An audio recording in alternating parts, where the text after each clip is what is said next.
Amigas y amigos, muy buenos días. Son las 8:59 y 50 segundos. Son las 9 de la mañana aquí en Centroamérica. Y hoy es miércoles 7 de septiembre y estamos con ustedes nuevamente en esta pantalla móvil o donde, en el dispositivo donde usted nos esté recibiendo, sintonizando, para conversar en este su programa, La Hora Constituyente, que miércoles a miércoles vamos generando contenidos justamente de ello, de todo un continente constituyente, de Villa Constituyente, acompañando diferentes procesos que van viviendo los pueblos, pero también, ojalá, generando contenidos para que usted saque sus conclusiones. Ojalá que también le dejemos esto en los diferentes contenidos, si acaso algunos argumentos o algunos insumos para que usted vaya construyendo ese abecedario básico de todo proceso constituyente que quienes estamos en esta dinámica de pueblos constituyentes debemos y podemos conocer. Está ya con nosotros nuestro compañero que ya nos ha acompañado en varias oportunidades y a quien también lo conocemos personalmente, Guillermo González, desde Chile. Y justamente el tema que nos aboca, que nos reúne hoy es Chile. ¿Cuáles son sus horizontes después del resultado que ya conocemos, resultado inédito e histórico, no solamente para Chile, sino también para el continente? ¿Qué horizontes tiene Chile constituyente de aquí en adelante? De eso hablaremos. Guillermo, por favor, saluda a la audiencia. Micrófono, por favor, Guillermo, micrófono. Hola compañeros, compañeras de acá de Chile, les mando un fuerte abrazo a todos y a todas las que están viendo esta transmisión, a Ollantay, también abrazo compañeros, a toda la gente que quiere saber un poco de lo que está pasando en Chile y qué pasó el día domingo también. Así que estamos a la orden para responder preguntas y hacer un análisis colectivo también de esto. Muchas gracias, Guillermo. Vamos entonces al punto, porque a las 9:15 entra el compañero Aucan Wilcamán desde el pueblo mapuche. Esperemos que sí pueda ingresar y luego así cada 15 minutos van a ir ingresando. No vamos a tener a todos en la sala por varias razones. Algunos no pueden estar. Vamos contigo, Guillermo. Entonces, la primera pregunta que nos hacemos desde Centroamérica y desde diferentes partes del continente y del mundo es: Chile, el electorado chileno, en octubre de 2021, en 78% de los electores dijeron sí queremos una nueva constitución, sí queremos cambios estructurales en el país. Eso fue cuando se le consultó en base a aquella histórica ley, si mal no recuerdo, 2021, 21.200, algo así se llamaba la ley. Un año después, 155 constituyentes electos por voto popular redactan un texto constitucional, seguramente recogiendo todo el sentir, las propuestas de los actores y pueblos del país, y 62% dice no queremos este texto constitucional. Ojo, no fue no queremos a la constituyente. El pueblo ya dijo que sí quiere constituyente, que quiere una nueva constitución, que no quiere el pinochetismo, pero el texto constitucional fue rechazado. ¿Cómo se explica eso, por favor, Guillermo, en cuestión de 5 minutos, por favor, adelante? Sí, mira, creo que va a entender un poco qué pasó. Muchas veces los compañeros, hermanos y hermanas que están en otros países no entienden un poco la cultura chilena. La cultura chilena es una cultura profundamente neoliberal, donde ha calado no solamente en lo económico, en lo político, sino también en lo social. El pueblo chileno en esa cultura neoliberal se instala siempre en individualismo. Esta es una constitución que se basaba mucho en lo colectivo, en especial en el sistema de pensiones, pero creo que es un elemento para entender cómo hoy día el pueblo chileno se comporta, ¿cierto? No es un pueblo comunitario, no es un pueblo solidario profundamente, sino es un pueblo profundamente neoliberal, con todas sus características. Ante eso, ¿cierto? La derecha sabe jugar muy bien las cartas. Este imperio que existe, el imperio comunicacional y de las noticias falsas, la derecha lo supo ocupar bastante bien. Y de ahí nosotros dimos cuenta de que la izquierda se dio cuenta muy tarde del movimiento, o sea, se dio muy cuenta de que la derecha había sacado mucha ventaja en las comunicaciones, mintiendo mucho, contando cosas que no eran ciertas. Entonces instaló una verdad que no existía. Fuertemente instalada, ¿cierto?, supongamos la Constitución decía, un elemento fundamental que sea que en Chile no están garantizados los derechos sociales. Entonces un elemento fundamental era que estaba consagrado el derecho a la vivienda. Y ellos decían que sí, está garantizado el derecho, pero la vivienda no va a ser propia porque se está garantizada a la vivienda digna y adecuada. y como no tenía la parte que sea garantizada de vivienda propia, se instaló que la casa no iba a ser de la gente, sino a ser del Estado. Prácticamente prefigurando, ¿cierto?, un Estado comunista estatista. Entonces se instaló fuertemente eso. Cuando se instalaba que el fondo de pensiones, que no fondo de pensiones, era un fondo colectivo, se instaló que las pensiones se iban a expropiar, y que la gente iba a perder su fondo y que iba a ser parte del Estado. Y eso es una mentira, porque como uno expropia los dineros, ¿cómo se paga la expropiación de un dinero? ¿Cuál es el valor? El dinero ya tiene un valor. Entonces, si lo expropio, ¿qué valor le voy a darle ese valor que ya existe? Es imposible expropiar los dineros. Entonces, porque el hecho de la expropiación hay que pagarlo, ¿cierto? Entonces, yo te pago, ¿cierto?, tu dinero. Ante eso, los medios de comunicación, todos los medios de comunicación acá en Chile son manejados por la derecha y por la ultraderecha. Entonces teníamos cientos de canales de televisión, radio, la radio, hablando todo el día mal de la Constitución, mucho mensaje del rechazo, ellos invirtieron mucha plata en comunicación. Y creo que ese fue un elemento fundamental para que ellos puedan traer su verdad, para decirlo de alguna forma, y caló fuertemente en el pueblo pobre. Si bien se hizo campaña sobre el texto constituyente, el pueblo chileno no lee el texto constituyente, aparte que tiene un lenguaje jurídico difícil incluso de entender las claves jurídicas. Entonces no es que la gente votó informada, la gente votó lo que la televisión, los medios de comunicación y los diferentes animadores de derecha dijeron en la televisión. Y nosotros no fuimos capaces, porque una capacidad económica, la capacidad humana, de saber explicar a la gente, porque el texto había que explicarlo a la gente, había que decirle, mira, esto dice acá, hay que explicarle, y eso es una tarea que es de uno a uno, porque nuestro pueblo no tiene la capacidad de comprender, pasar un texto, incluso la comprensión lectora de nuestro pueblo es muy baja. Entonces el texto, para a los que manejamos el texto, que lo conocíamos, era un texto bastante de izquierda, progresista, eh, bastante justo, si bien era una constitución, ¿cierto?, que rompía, que rompía de lleno el neoliberalismo, era una constitución que garantizaba el derecho, protegía a la madre tierra, protegía los recursos naturales, protegía la tierra. Pero a la derecha eso no le conviene, porque en Chile es el único país del mundo donde el agua está privatizada. Y el agua es un gran negocio, todos necesitamos agua para vivir. Donde todos los recursos naturales están vendidos y el capitalismo se sustenta bajo la explotación de recursos naturales. Entonces lo que más le dolía a la derecha es que se acababa el Estado subsidiario y pasaba a un Estado garante. Entonces la derecha invirtió mucha plata, y los sectores de izquierda, los movimientos sociales que estuvimos trabajando ahí, no fuimos capaces, de contrarrestar, porque no tenemos los recursos que tiene la derecha, los recursos que tiene la derecha, el imperialismo, ¿cierto? Acá la derecha trajo a los mismos comunicadores que usó Donald Trump para tratar todas las fake news, los que ocupó Bolsonaro. Entonces nuestro enemigo es un enemigo muy grande, es muy grande. Y nosotros, claro, cuando yo creo que ahí fue un ingeniero de la izquierda, que nos hablamos siempre del sector de izquierda, incluso de gobierno actualmente, que no tiene sentido común. Nosotros desde el movimiento Popular y Poblado dijimos siempre que la forma porque claro, Chile despertó, esa fue la consigna, pero Chile despertó y quería un cambio, pero no un cambio valórico. Chile sigue siendo un país muy conservador.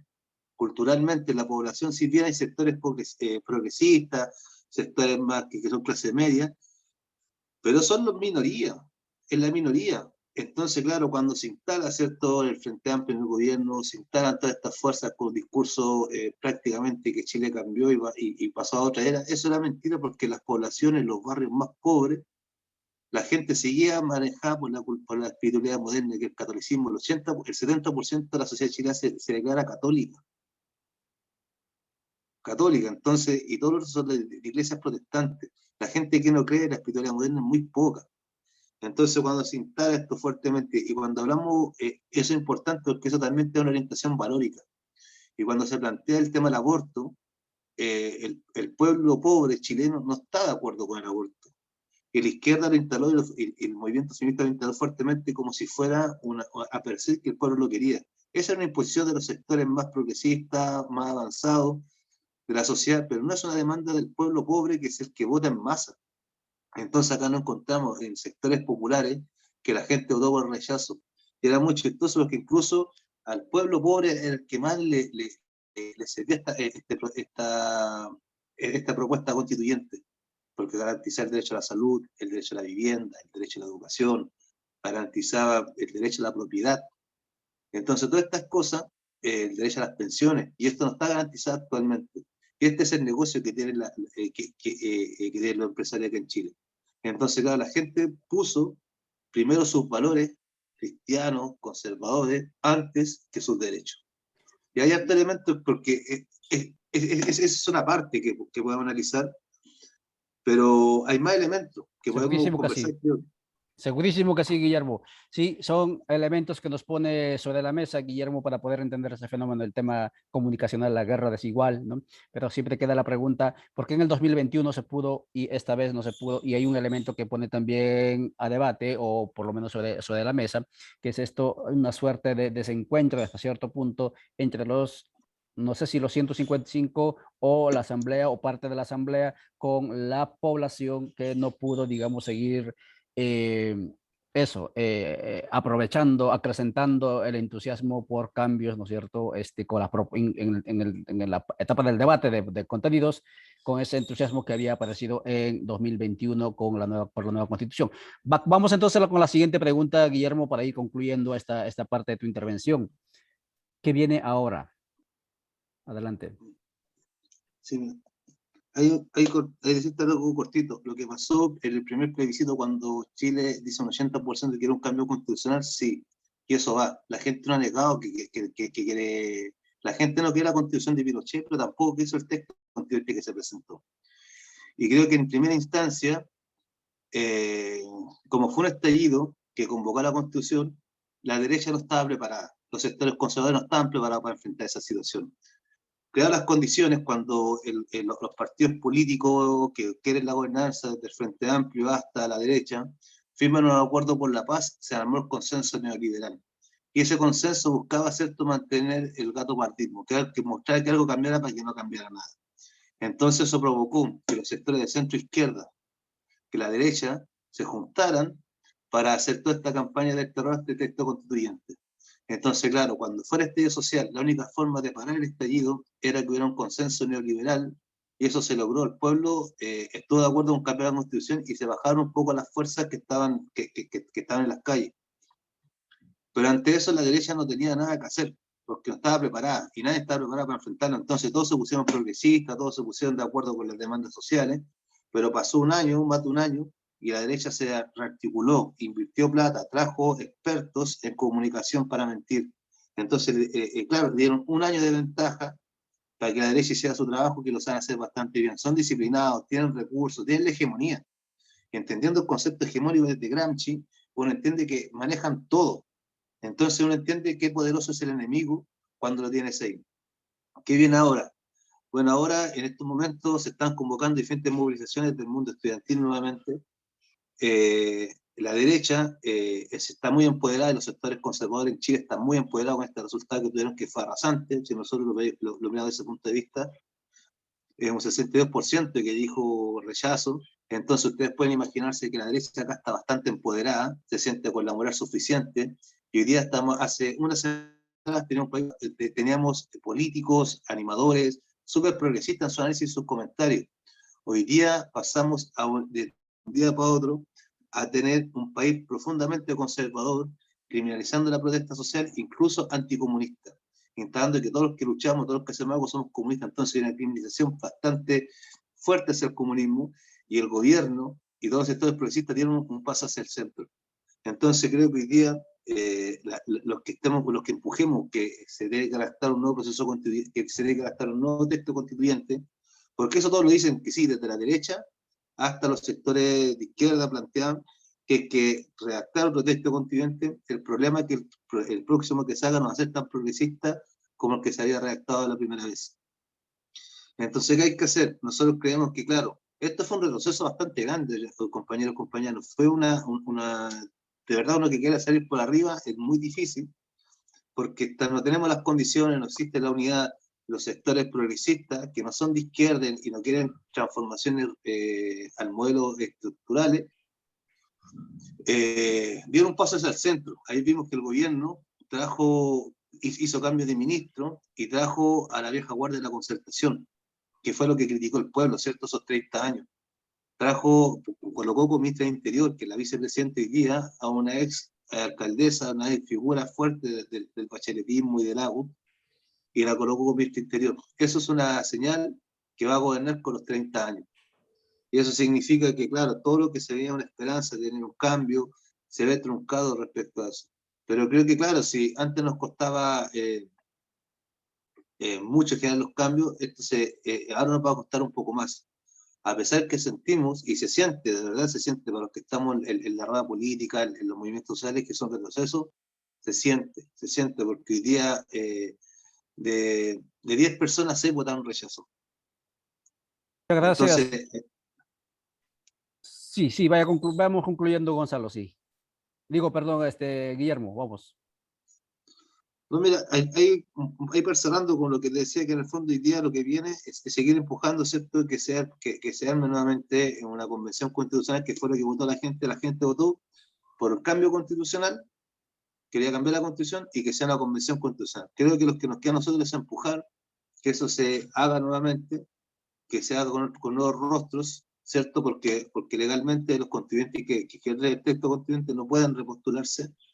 Entonces hay que votar, ¿cierto? Porque la derecha que quiere que el Parlamento redacte una nueva constitución. Y eso no se puede pasar. Eso sería una derrota total. Que el Parlamento, que sea el Parlamento o un grupo de expertos que redacte la constitución, eso sería una derrota total.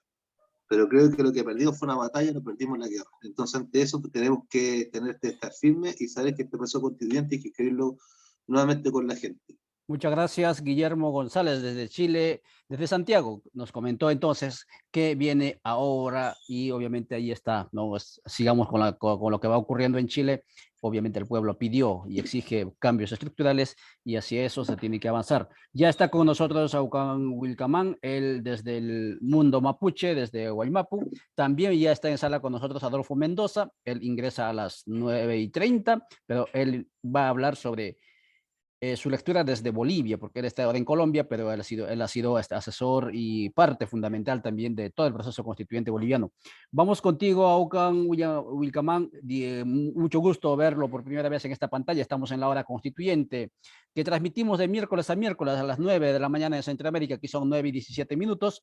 Por favor, saluda a la audiencia y díganos quién es Aucan Wilcamán. Hemos leído, pero la audiencia quiere conocerlo en cuestión de un minuto. Adelante, por favor, Aucan.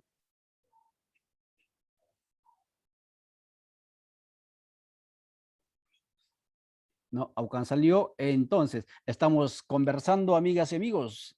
Gracias por seguirnos en su programa La Hora Constituyente. Mientras Aucan vuelve, leeremos algunos mensajes. Dice Edgar Pape y Alibat, tiene razón, el aborto no es una demanda sentida de los pobres. En Guate debemos diagnosticar e interpretar bien lo que se quiere, qué es lo que quieren los pueblos para defenderla después en cualquier terreno, indica. Y dice Lucrecia Yen en ese mismo debate, yo como feminista sugiero educación, educación, educación, de lo contrario creamos más aporofobia, dice. Efectivamente que sí, y aporofobia, los que no están pues actualizados con los términos, quiere decir del rechazo, el odio a los pobres, ¿no? Ahora el asunto es qué estamos llamando pobres, eso también será la otra cuestión. Se fue de la sala Wilcamán, entonces vamos a ir con Adolfo. Adolfo, no sé si ya estás allí. Adolfo Mendoza, ¿podrías por favor activar tu cámara? Son las 9:18. Estamos conversando sobre Chile. En Chile, histórico lo que ocurrió en Chile. Hasta ahora, si bien es cierto, el acudir a las urnas era voluntario, pero con las reformas que hicieron para esta última consulta y a partir de ahora es obligatorio y hay que pagar multa si no vas a las urnas a emitir tu voto. Y de los 15 millones que estaban convocados, más de 13 millones fueron a votar. Eso es histórico, pero es también histórico que después de después de haber elegido el camino constituyente por voto popular, en consulta popular, como hicieron en Chile el octubre de 2021, 155 constituyentes, en este caso convencionales, con varias limitaciones en base a la ley 2021, si mal no recuerdo, hicieron un texto constitucional y la gente no lo aprobó. Esto digo histórico inédito porque no había ocurrido ni en Ecuador ni en Bolivia, que son los en Venezuela, que son los casos donde se sometió, si mal no recuerdo, a consulta popular, aunque lo de Venezuela no estoy seguro, pero sí lo de Bolivia y de Ecuador, los últimos. Ecuador no 2007 u 8, Bolivia 2009 se sometió a votación y sí se aprobó. El caso de Perú, Colombia no ha sido por consulta, pero entonces no hubo ese conflicto. Vamos contigo, Adolfo, ya estamos, ya la audiencia te está viendo. Salude por favor a la audiencia. Adolfo Mendoza ya está con nosotros. Si puede activar su micrófono, por favor. Ya lo estamos viendo en cámara. Adolfo, buenos días. ¿No nos escuchas, Adolfo? Ahora sí. Hola, Adolfo. ¿No nos escuchas? Ahora sí. ¿Nos oyes? Adolfo. Tenemos dificultades en la señal con Adolfo. No nos escucha. De repente tienes que subir el volumen. Adolfo, de repente tienes que subir el volumen. Si le escuchamos a él, pero él no nos oye. ¿Nos oyes? Adolfo, ¿nos oyes? No, tenemos dificultades con Adolfo Mendoza. Él es uno de los, como les decía, ahí está, colgó la cámara. Es uno de los, fue uno de los asesores del movimiento constituyente en Bolivia. Actualmente es, digamos, representante, diríamos, diputado para el Parlamento andino. Él, al parecer, está en Colombia. Ahora vamos a ver si vuelve a ingresar. A ver si tenemos suerte con Adolfo. Y estamos conversando en su programa La Hora Constituyente de miércoles a miércoles. Son las 9:21 aquí en Centroamérica. Adolfo, ¿nos oyes? Hola, ¿cómo están? A Ahora todas y sí. todos, les escucho bien. Muchas gracias, Adolfo. Entonces, son las 9:22. La pregunta que te habíamos formulado, Adolfo, es, según tu lectura, ¿por qué ocurre este suceso histórico, inédito, que lo que decíamos, un año después la población dijo, constituyentes sí, no queremos esta constitución vieja de 30 años o 40, no sé, del pinochetismo, y con el texto constitucional redactado, consensuado, los constituyentes le consultan al pueblo un año después y el 62% dice que no. ¿Cómo se explica eso? Eso no ocurrió en Bolivia. Tu lectura, por favor, Adolfo. Para explicar los resultados del plebiscito en Chile, no debemos detenernos única y exclusivamente en lo que arrojan los resultados, sino ver el contexto específico en una perspectiva un poco más amplia y preguntarnos qué es lo que está en juego en este momento en los procesos constituyentes. Para eso yo voy a recurrir a dos formas de contextualización, una contextualización histórica y otra contextualización más bien teórica. La contextualización histórica implica señalar con toda firmeza que lo que está en juego en este momento en América Latina y el Caribe, y ojo, también a nivel global, con el paso de la unipolaridad a la multipolaridad, es repensar las propias tipologías estatales en un momento largo de transición que se abrió a fines del siglo pasado y que todavía no termina de cerrarse. Recuerden ustedes que los congresos constituyentes, es decir, aquellos que modificaron directamente por la vía parlamentaria las constituciones, como fue el caso de Colombia, por ejemplo, también existieron en la década de los 90, es decir, a fines de del siglo XX. Lo propio sucedió con otro tipo de países a nivel general. Pero podríamos decir que esta discusión sobre el Estado que hay que construir a partir de la crisis de los estados de bienestar en Europa, a partir de la crisis de los primeros procesos de descolonización en África, a partir de las nuevas circunstancias en Medio Oriente y a partir de la crisis de los estados-nación, estados nacionalistas en América Latina, a partir de la crisis del modelo viejo de la Commonwealth británica que acompaña parte de lo que son las Antillas en este momento. O sea, todos esos elementos forman parte de una larga transición. En el caso de Bolivia, esta transición comenzó prácticamente con la Guerra del Agua, un poquito antes, en el año 2000. Y fíjense, recién se aprobó la nueva Constitución Política del Estado en 2009, es decir, 9 años después de más o menos predibujar los alcances que podía tener un proceso constituyente. Por tanto, en términos históricos, siempre recalco esto, el proceso que vivimos en el mundo entero y particularmente en América Latina y el Caribe es de una transición de los viejos estados republicanos coloniales a una nueva forma de estatalidad que todavía no se sabe cómo va a ser en términos específicos. Solamente comparable históricamente a un largo proceso de transición de un otro ciclo de transformación de las bases estructurales de un Estado en el proceso de la independencia. Recuerden ustedes que el viejo Estado colonial tuvo las primeras sublevaciones indigenales hacia 1760. Vino en 1776 la independencia de Estados Unidos de Norteamérica. Estuvo presente la primera revolución haitiana. Estuvo presente la Revolución Francesa de 1789. Y en el caso de Sudamérica estuvieron presentes los procesos de independencia que dieron lugar a los estados republicanos coloniales entre principios del siglo XIX, 1809, hasta 1830.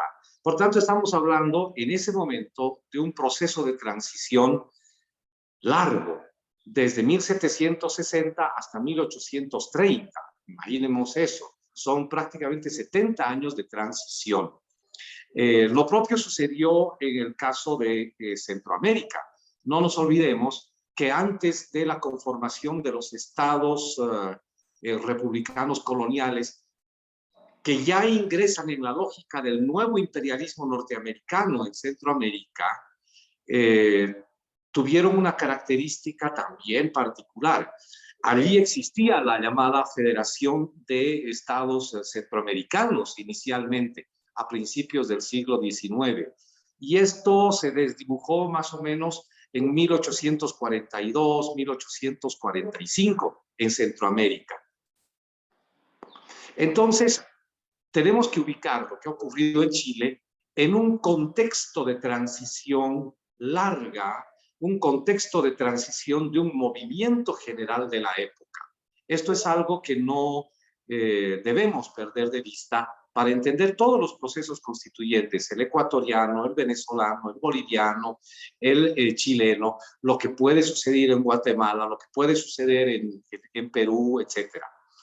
El otro elemento es un elemento teórico.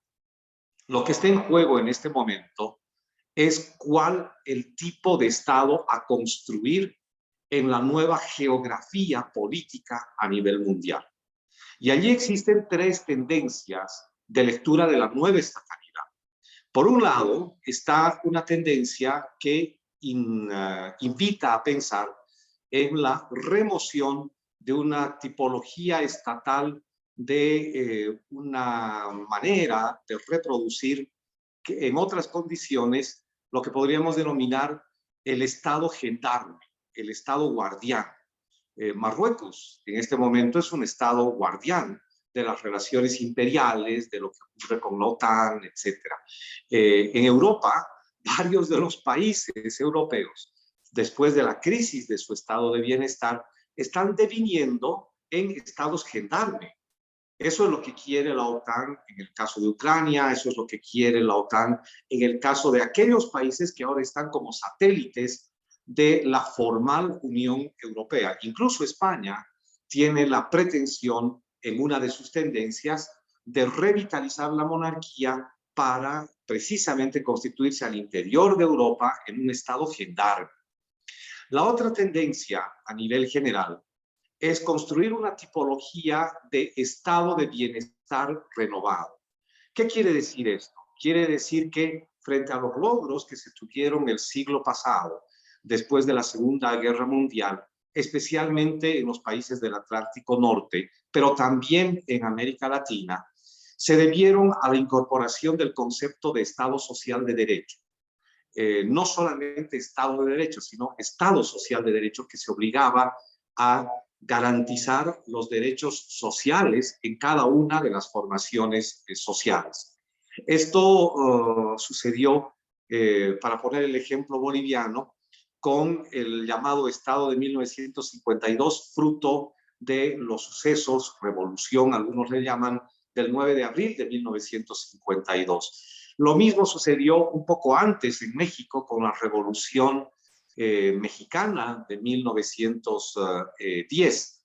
Estas conformaciones estatales eran la construcción latinoamericana de lo que en Europa después fueron los estados de bienestar. Se ampliaron los derechos en cierta medida, pero todavía sobre las bases patriarcales, coloniales y las relaciones imperiales y capitalistas. Esta tipología de Estado, la del Estado de bienestar, también es impulsada por algunos sectores, entre ellos la socialdemocracia europea. Ojo, aquí empieza a aparecer ya una conexión con lo que sucede en Chile por la perspectiva ideológica y política del gobierno de Boric y de la antigua Concertación, muy apegados a la lógica de la socialdemocracia europea, que en la crisis de la estatalidad se convirtieron no en la alternativa de izquierda, sino en la administración de los logros y conquistas sociales que derivaron en una socialdemocracia conservadora y en muchos casos abiertamente derechista. Pero bueno, es una configuración estatal en juego, una tipología que también se pretende construir. Un eje subsidiario de esta tipología fue la intención del Consenso de Washington de recortar el Estado y ampliar el mercado a partir del neoliberalismo.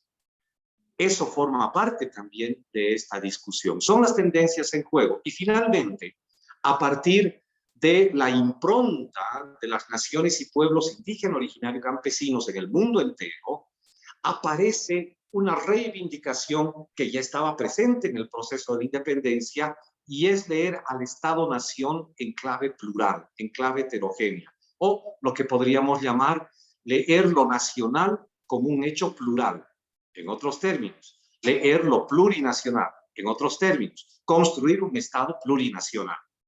Estas son las tendencias en juego. Entonces, lo que está envolviendo a la elección en Chile y a todo lo que ocurre con esta segunda ola progresista en América Latina y el Caribe, es esta circunstancia de larga transición y esta pugna entre diversas concepciones del tipo de Estado que pensamos construir. El Estado es ante todo una correlación de fuerzas. El Estado es ante todo una lucha intensa entre diversas concepciones del mundo para el ejercicio de la dominación.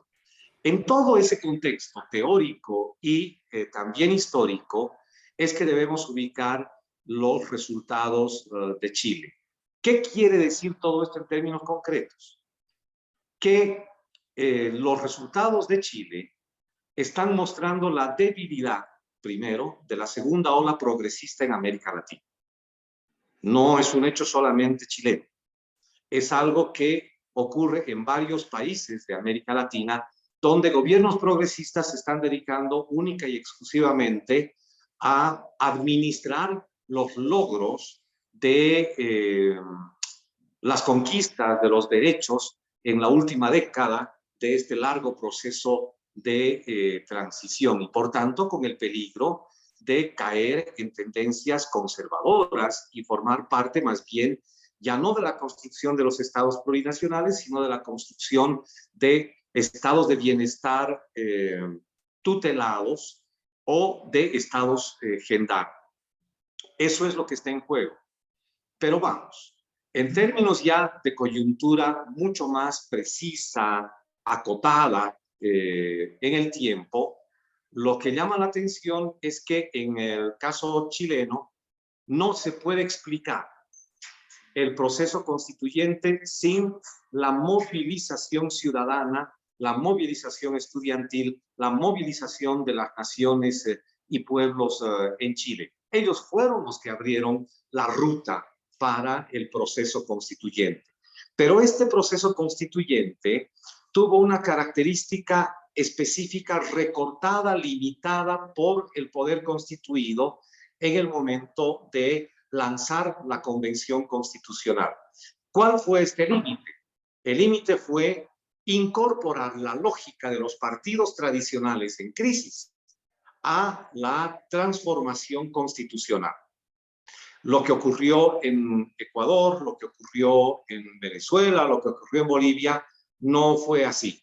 No se montó el proceso constituyente sobre los partidos tradicionales, sino que la propia estructura de la representación se removió desde sus bases. Por eso en Ecuador existió el movimiento de la Revolución Ciudadana, que después tuvo sus distancias respecto al movimiento indígena, es otra discusión. En el caso de Bolivia, esto removió las bases de la representación de manera tal que el MAS y PSP no es un partido tradicional, es el instrumento político de las organizaciones y es sobre todo un movimiento político que expresa una densidad de movimiento social. Entonces, el sujeto constituyente se elaboró en esta correlación de fuerzas en la larga transición de una manera mucho más específica, distinta de lo de otros países, en el caso chileno. Tal vez lo que estamos viviendo en el caso chileno sea todavía la primera génesis del proceso constituyente. No nos olvidemos, por lo menos en el caso de Bolivia, las primeras movilizaciones para una asamblea constituyente se dieron a fines del siglo XX, con la Guerra del Agua en abril del 2000, y recién pudo funcionar la asamblea constituyente 6 años después. En el caso chileno, las movilizaciones que detonaron el proceso constituyente fueron de octubre del 2019. Y estamos a cerca de octubre del 2022. Prácticamente 3, 4 años de acumulación de fuerzas. El sujeto constituyente necesita una acumulación de fuerzas y por tanto se podría decir que en el caso chileno se rechazó un borrador de constitución, pero no se cerró el proceso constituyente. De acuerdo. Muchísimas gracias, Adolfo Mendoza, conversando con ustedes y con ustedes, amigas y amigos, en este su programa La Hora Constituyente, programa que transmitimos miércoles a miércoles cuando son las 9:38 por Radio Victoria, La Voz de los Pueblos, por Sinacuy Internacional desde el Ecuador. También los transmitimos en alcarajo.org de Colombia y Codeca Guatemala. En Guatemala también están transmitiendo en el canal de Otra Mirada, CPO, y también Había La Soberana, y así varios canales. Ya está con nosotros Camila Zárate. Por favor, Camila, active su micrófono y salude a la audiencia. ¿Quién es Camila? Claro, a Camila lo conectamos porque a uno de los asesores, si mal no recuerdo, de uno de los asambleístas o de las asambleístas o convencionales, pedimos que nos acompañara y nos sugirió ella, y ella por ello está aquí. Claro, no tenemos ninguna dificultad para traerlas porque a las personas antes la consultamos, incluso con las preguntas previamente alcanzadas. Adelante, por favor, Camila. Bueno, sí, también saludar y agradecer por la invitación. Por supuesto que estamos aquí para poder conversar acerca de esta temática tan relevante para nuestro país. Muchas gracias. Camila, y claro, lo que generamos aquí es con la finalidad también de acompañar a ese continente constituyente, porque recuerde, amigas y amigos, proceso constituyente lo están impulsando en Guatemala, proceso, y son pueblos y sectores excluidos, proceso constituyente plurinacional lo están impulsando en Panamá. Frena de eso, hace como 3, 4 meses atrás abiertamente salió a las calles y están en las calles en ese marco del diálogo, digamos, a raíz de la crisis económica etcétera, que está viviendo el país, ahora están exigiendo proceso constituyente. Perú está exigiendo proceso constituyente y al parecer el nudo, ¿sí? Difícil de desatar política e institucionalmente en el Perú, va a ser proceso constituyente, plurinacional y popular, indican los movimientos como los ronderos campesinos del Perú que están impulsando. Honduras tiene en su agenda proceso constituyente y por lo tanto el tema constituyente, y esa es la finalidad de este programa, es una agenda compartida por diferentes pueblos y como muy bien decía Adolfo, tenemos que entender esto en el marco no solamente coyuntural, sino en el marco, digamos, histórico, y allí el asunto es qué tipo de Estado o qué tipo de organización político y jurídico queremos construir. Tal vez por ahí es el tema a nivel teórico, pero a nivel, digamos, también del sujeto, será importante ver qué tipo de sujeto constituyente es el que tiene que impulsar estos procesos para que efectivamente se den los cambios. Y claro, Chile nos interesaba, Camila, porque es la primera vez que conocemos, por lo menos de los que hemos estado acompañando estos procesos constituyentes, que un documento escrito como texto constitucional ha sido rechazado por la misma gente que dijo y dice sí a la constituyente. Y en ese sentido, la pregunta para ti es, ¿cuánto pesó? Porque sabemos la tríada del texto constitucional está rechazado: plurinacionalidad, paridad y ecología. ¿Cuánto pesó la cuestión de la presencia de los derechos de las mujeres con todo esto que estaban indicando anteriormente Guillermo, incluso con el tema del derecho, del tema del aborto, etcétera, para que la gente rechace el texto constitucional? Adelante, por favor, Camila. Bueno, sí, creo que efectivamente había una triada importante en estos tres temas relacionados a finalmente la apuesta final de la Constitución, pero también era una apuesta en términos de derechos sociales, ¿cierto? De poner en el centro los derechos y no solamente el mercado. Entonces ahí también había quizás una cuarta línea y otra que también le llamamos la relacionada a los grupos históricamente excluidos, en donde por primera vez, por ejemplo, personas neurodivergentes, personas, adultos mayores, niñas, niños y adolescentes habían tenido la posibilidad de tener sus derechos específicos y a su vez también un amplio catálogo de derechos que quizás no se habían garantizado antes, como por ejemplo el derecho al deporte, el derecho al ocio. Entonces se amplía el catálogo de derechos y evidentemente nuestros tres temas que también acabas de señalar hay un catálogo mucho mayor, ¿cierto? Pasamos por ejemplo de un derecho ambiental a lo menos unos 7 derechos ambientales. Lo mismo pasa con los derechos de las mujeres que no habían sido reconocidos antes y que se reconocen, y bueno, con los pueblos indígenas que tampoco habían tenido un reconocimiento anterior. Creemos que todavía hay que seguir analizando los motivos del rechazo de la gente. El rechazo no es un programa político en sí, no tiene una agenda común. Todavía, bueno, lo que sí tenemos muy claro es que para el 37% de los electores, o sea, de las personas que sufragaron, sí le hizo sentido esta propuesta, con estas miradas, y por lo tanto el desafío ahora es conversar con la otra parte de la población y entender sus motivos del rechazo.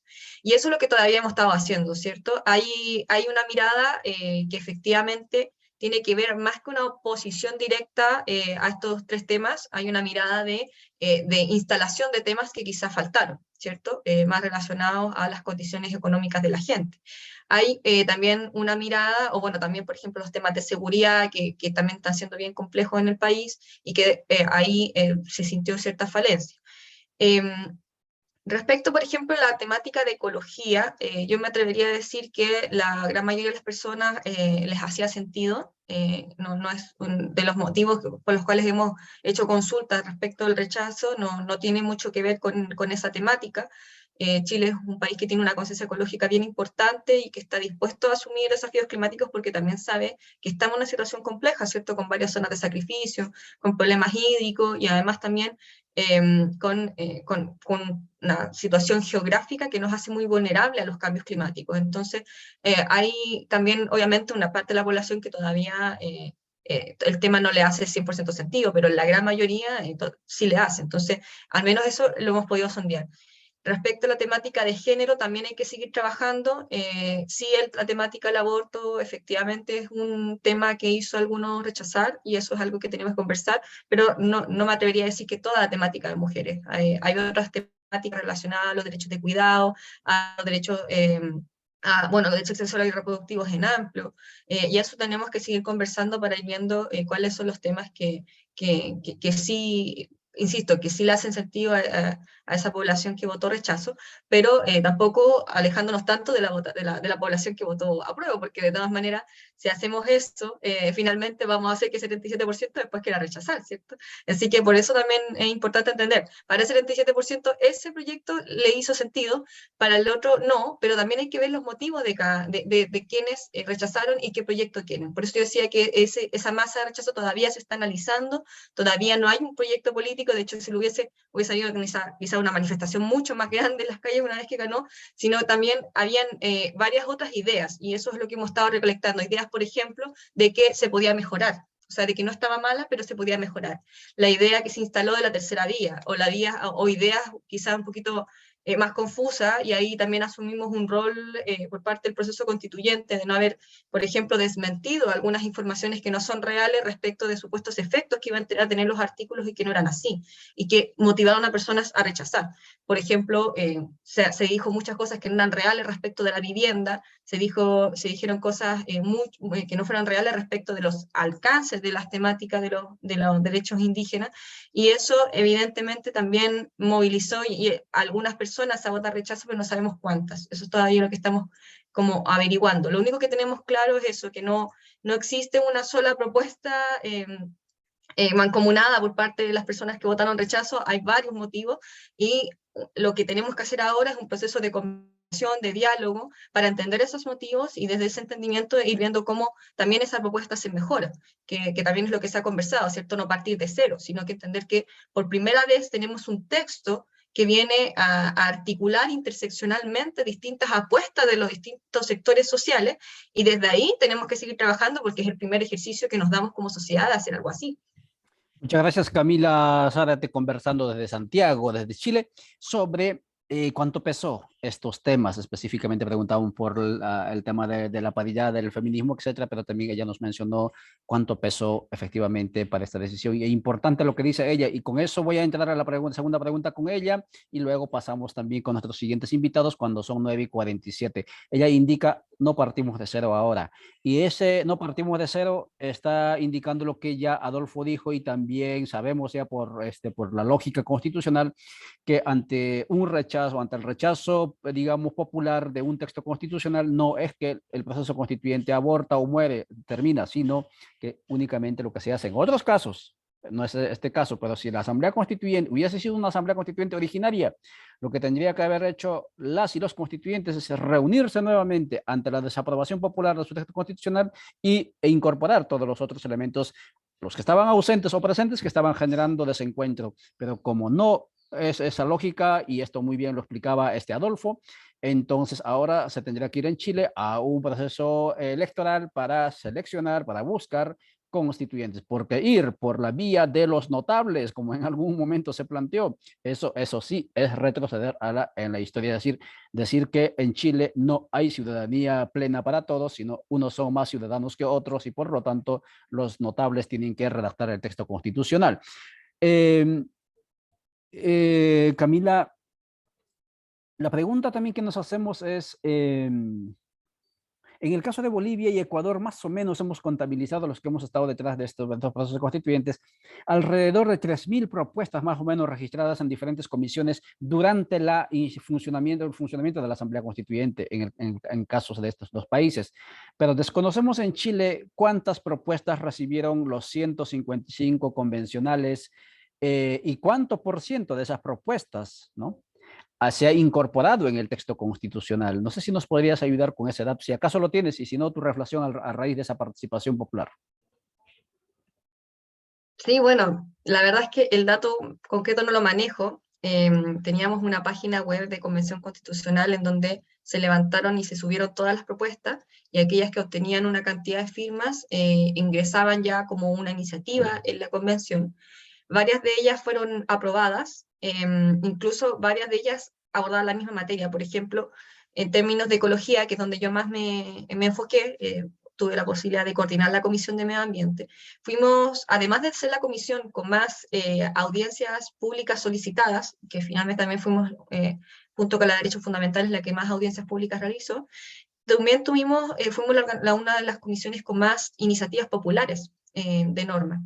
Y que evidentemente varias de ellas incluso trataban de una misma temática, pero juntaron firmas e ingresaron como proyectos, como iniciativas separadas, como por ejemplo lo que pasó con los derechos de la naturaleza. O sea, había ahí una intención importante de distintas organizaciones socioambientales del país, que sin conversar quizás todas entre sí, levantaron muchas iniciativas de derechos de la naturaleza. Yo me atrevería a decir que al menos hubo unas 10 que ingresaron, o sea, que recolectaron las firmas e ingresaron, y luego esas se tuvieron que sistematizar y terminar en un solo articulado. Y ese proceso se realizó con varias normas que ingresaron más de una norma respecto a una misma temática, pero que luego tuvieron que generar un diálogo, una conversación, para que también las iniciativas de los constituyentes incorporaran elementos de esa e ir haciendo luego las indicaciones que derivaban en los informes finales, ¿cierto? Porque si no, hubiésemos tenido quizás textos muy largos con cada una de esas iniciativas, que se tuvo que buscar el corazón de las mismas y generar esas indicaciones para luego llevarlas a los informes y a las votaciones. Así que eso fue el proceso que se generó de esa participación. La Comisión de Participación Popular fue la que realizó un informe final con esos detalles de cifras que me preguntaban, así que me quedo ahí con esa tarea, si les parece, de enviarles ese documento de informe para que puedan tener esa información y puedan ahí, bueno, transmitírsela a quienes escuchan este programa. Muchas gracias, Camila. Estamos a las 9:51 en Chile, son las 11:51 y en Bolivia son igual, las 11:51, son 2 horas de diferencia con ambos países. Estamos conversando en este subprograma La Hora Constituyente, el tema de Chile Constituyente, sus horizontes. Y como no lo decimos nosotros, sino es que es así, es que en Chile la gente no votó con no a la constituyente, y eso no significó sí a la constitución pinochetista, no, porque la gente ya votó en el 2021 de que no quieren el pinochetismo y no quieren la vieja constitución, y quieren una nueva constitución, y ojalá constituyente como un espacio de encuentro de todo el país, y superar, ojalá, también ese estado criollo colonizador de las grandes mayorías del país. Pero lo que ocurrió el domingo pasado es que el texto que se redactó recogiendo las propuestas, como dice Camila, no satisfizo a la mayoría. Y es importante lo que acaba de decir también en su anterior intervención, Camila, y con eso vamos a dar el micrófono a Guillermo, que los que estaban por el rechazo tampoco tienen una fuerza, digamos, unificado, en el sentido de que estén articulados, organizados, no, sino tal vez allí tenemos que atar con lo que decía Guillermo, la guerra de la desinformación, ¿sí? Guerra que generó confusión, y ahí sí viene la autocrítica, etc. Vamos entonces contigo, Guillermo, y Adolfo todavía nos espera, y para que vayamos también cerrando, porque son las 9:53, esta hora constituyente, para que sea hora, tiene que ser 1 hora, vamos a empezar a las 9. Guillermo, contigo, reiteramos entonces la pregunta que hacíamos. Yo sé que sabemos, porque te conocemos personalmente, eres parte de un movimiento de calle, ¿sí? Y eres constructor, eres parte de esta gente, de esta población, de esta Chile, que está desesperado por satisfacer derechos, necesidades básicas, más allá de debates teóricos, etc. La pregunta es, ¿cuál es la ruta a seguir? ¿Qué dicen ustedes? ¿Qué es lo que vamos a hacer de aquí en adelante para continuar? No desde cero, sino con lo que se ha construido. Adelante, Guillermo, en cuestión de 2 minutos, si nos puedes ayudar con esa pregunta. Sí, mira, creo que lo que viene, creo que las izquierdas, los sectores progresistas que realmente quieren cambio, no quieren el gatopartismo, creo que eso es fundamental. Hacer la diferencia, ¿cierto?, entre la gente que quiere cambiar estructural un modelo y los que quieren el gatopartismo. Yo creo que hoy día el gobierno quiere el gatopartismo. Creo que el trabajo que hay que hacer es un proceso que lo instaló muy fuerte Pablo Freire, que es la educación popular. Nuestro pueblo no es tonto, simplemente no sabe. Y lo que juega la derecha es con la ignorancia de un pueblo. Este modelo, estos gobiernos, desde la dictadura hasta la fecha, se han encargado de entregar una mala educación a nuestro pueblo. Nuestro pueblo no lo hace, muchas veces no hace las cosas conscientemente, sino lo hace inconscientemente de ignorancia, guiado, ¿cierto?, por los medios de comunicación y por los ciertos intelectuales, ¿cierto?, de derecha que sale de la televisión y por los medios de comunicación. Creo que la pega hay que hacerla, y la pega tiene que hacerla la izquierda que quiere transformaciones reales, que es salir a la calle, conversar con la gente, explicarle, darle su tiempo de humanidad para que esto cambie. Esto no va a cambiar por un mensaje de Facebook, ni por un recital, ¿cierto?, que hagan los artistas con mucha buena onda, con mucho corazón y mucho respeto, pero eso no va a cambiar así, la gente no se va a dejar llevar, ¿cierto?, o no va a entender si tenéis todo el día la televisión educando a un pueblo, la radio de comunicación educando a un pueblo. Entender que para ser hegemónico hay que ser contrahegemónico. Y si no se da una lucha contrahegemónica, si no levantamos, ¿cierto?, los medios de comunicación alternativos que existen, ¿cierto?, pero la gente no los ve, lo ve la izquierda hace cosas para la izquierda. Los sectores progresistas hacen cosas para ellos. Mira, para darte un ejemplo, los sectores de izquierda y progresistas acá en Chile, en Santiago, viven todos en un mismo barrio. No viven con la gente, no viven con el pueblo. Los sectores populares, hay muy poca organización popular. Generalmente los sectores que estamos trabajando en las poblaciones somos criticados por los sectores de izquierda, por nuestro lenguaje, por nuestra vestimenta, por la música que escuchamos. Hay una discriminación de los sectores de izquierda, incluso con los sectores populares. Esta aprofobia que ha salido, ¿cierto?, diciendo que el pueblo es hueón, que el pueblo es tonto, nuevamente pasar la responsabilidad al pueblo de cuando el pueblo pobre ha sido víctima. Yo lo hablo desde una posición, ¿cierto?, como dirigente social, como luchador popular, que estamos construyendo en la base y nos cuesta bastante. Nosotros trabajamos el tema de la vivienda, y estar gestionando el tema de la vivienda, conseguir el suelo, hacer educación popular, hacer comunicación popular, nos cuesta mucho. Y muchas veces veis que la izquierda se está dando discusiones que no están a contingente con el pueblo, porque viene otra esfera, es una burbuja, la burbuja universitaria, la burbuja, ¿cierto?, de la izquierda, que no está conectada con la realidad popular.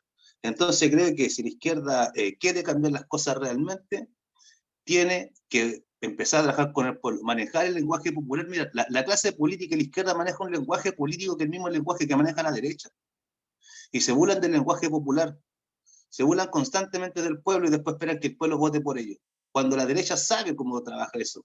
Gabriel Boric, mira, la gente hoy día en la población dice que está mejor con Piñera que con Boric, y es porque Boric porque Piñera liberó el 10% del fondo de pensiones 3 veces. Llega Boric y dice que el cuarto retiro no va, o el quinto retiro no va, y le dice a la gente en momentos de inflación bastante grande, saca todos los bonos. Entonces, claro, la gente vive con un tema inmediato, cuando tenía el pan todos los meses, porque este sistema neoliberal a la izquierda igual la tiene bien, son privilegiados. La izquierda chilena es una izquierda pequeña burguesa, intelectual, universitaria, que vive bien, comen bien, se visten bien, estudian bien. No están conectados con la realidad del pueblo. Ese pueblo que no tiene plata para comprar el pan, ese pueblo que no tiene plata para pagar las cuentas, que un bono de 150.000 pesos significa el pan del mes, que el 10% significa no solamente comprarse un televisor, sino también comprarle ropa a los niños y a las niñas en septiembre. Cuando hay desconexión tan abismante de la realidad popular, no se entiende la política. Cuando hablamos de los temas valóricos, y esto no es una reflexión mía, sino de mis compañeros, el movimiento popular y popular en lucha, el MPL, el 90% son mujeres. El 90% son mujeres. Nosotros le pedimos a las compañeras, porque el movimiento, nuestras compañeras están de acuerdo con el aborto. Esto no lo digo yo de una visión más, desde un hombre me toca plasmar, ¿cierto?, una definición de mi organización, que como digo, el 90% son mujeres. Nuestras compañeras no están de acuerdo con el aborto. Y cuando le explicaron a las compañeras, me acuerdo de la coordinadora 8 de marzo, le dijeron que no estaban de acuerdo, prácticamente la lapidaron. Y mis compañeras dijeron, pero si ustedes saben el proceso de explicarnos, el tiempo de explicarnos, y qué significa eso, capaz que entendamos.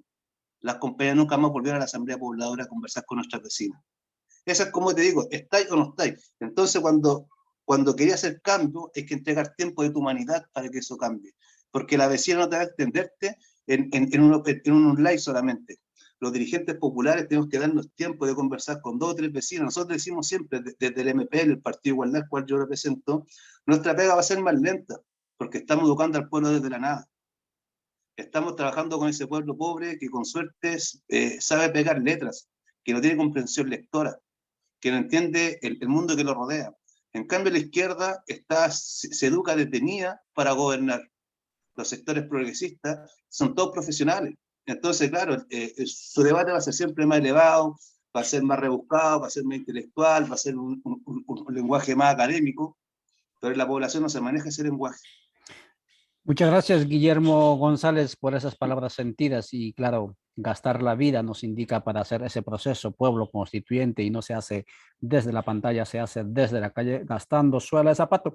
Ronnie Ventura en Asamblea dice, Asamblea Constituyente Popular y Plurinacional, el único trayecto correcto para realizar cambios profundos. Avancemos a un Estado plurinacional. Adelante, dice Ronnie Ventura. Y Ronnie, a mover estos contenidos.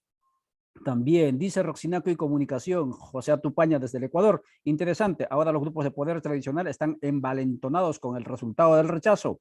Vale tener estas otras lecturas para no dejarnos llevar con medios hegemónicos y tradicionales. Por supuesto que sí, José. Dice Isa García, la experiencia chilena sirve de lección para los pueblos de Guatemala, Estado Plurinacional GT. Claro que sí. José Rolón dice, adelante por un Estado plurinacional. Catarino López dice, estamos viendo en Nueva Canjolá, Champerico, estamos viendo el programa, adelante, hay que mover.